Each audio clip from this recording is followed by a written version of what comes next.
Welcome to ForexTV.com. Today is Thursday, January 8th. I'm Kathleen Reddington with your New York Forex Market Buzz. The dollar slumps through the morning on jobless claims. And now for a look at the latest headlines from the CEP News Desk. The Bank of England is concerned about the tightening credit conditions in the country and is considering measures to promote lending to businesses, according to a statement from the central bank, following the statement of slashing interest rates by 50 basis points as expected. The bank's key lending rate now stands at 1.50%.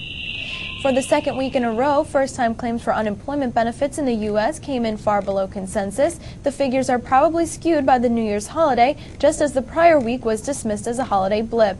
Initial claims for unemployment benefits in the U.S. fell to 467,000 in the week following 491,000 claims in the prior week. This is the lowest number of claims since October 10th. Eurozone unemployment rates rose a modest level to 7.8% in November as expected. The figure was up from 7.7% previously. According to estimates, 12.18 million individuals were unemployed. Today we are joined by Win Thin of Brown Brothers Harriman. Hi Win, how are you today? I'm fine, thank you. Thanks for having me on. All right, so the BOE went the expected route and cut by 50 basis points. A lot of people were speculating that they might go to 100 basis points for the cut. Was this the right move for them, sticking with 50? And what's your sterling strategy now? Well, there's certainly an argument for an even deeper rate cut. As you know, the UK economy is pretty much following the US down the recession road. I think even though they only cut 50 basis points, I think the market is still looking for further cuts going forward in the next couple of months. Already several of the BOE, more dovish BOE members have already raised the possibility of zero rates. But we're still a little bit away from that, but I think clearly the bias is to continue cutting.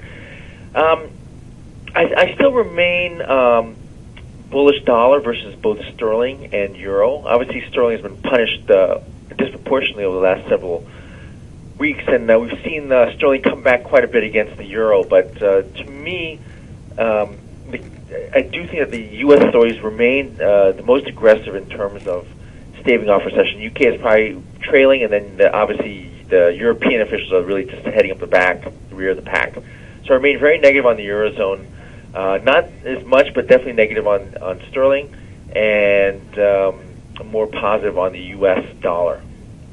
All right, so the dollar was falling throughout the morning. I think it was expecting a little bit more of a hard-hitting jobless claims report. It wasn't as bad as we expected, but there was also a short holiday week. But this morning we had Barack Obama come out with a big speech on the economy this afternoon. I want to know how you think the dollar could react. Do you think it could turn these losses around?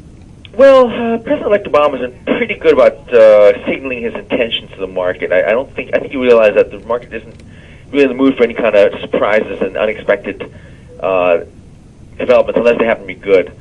So I think it's been pretty clear that he's looking for a pretty outsized fiscal stimulus package.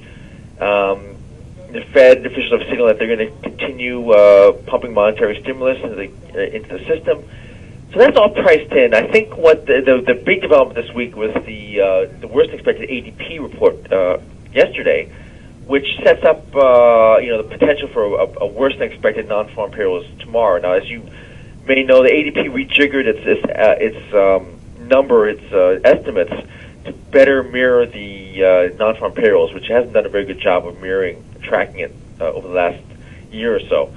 But so it's a big question mark. But I think probably the big development was with this jobs report is pretty much a big, and along with poor U.S. earnings guidance out of the U.S. companies, it's pretty clear that the markets have been getting a little too bulled up.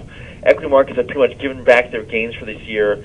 The high yielders, emerging markets are all weakening. I think that's natural. I think markets are getting too optimistic that we're getting out of this crisis, and there's this simple matter of a deep global recession that we're still slogging through. So I think that's going to be the risk aversion and the softness in the emerging markets and high yields is something that's going to stay with us. I think theme for the next couple of weeks. All right, and you mentioned the euro getting punished before, and global stock markets did slump on the overnight, and this prompted a drop in the euro to the yen. Now, before we let you go, what's your euro-yen strategy?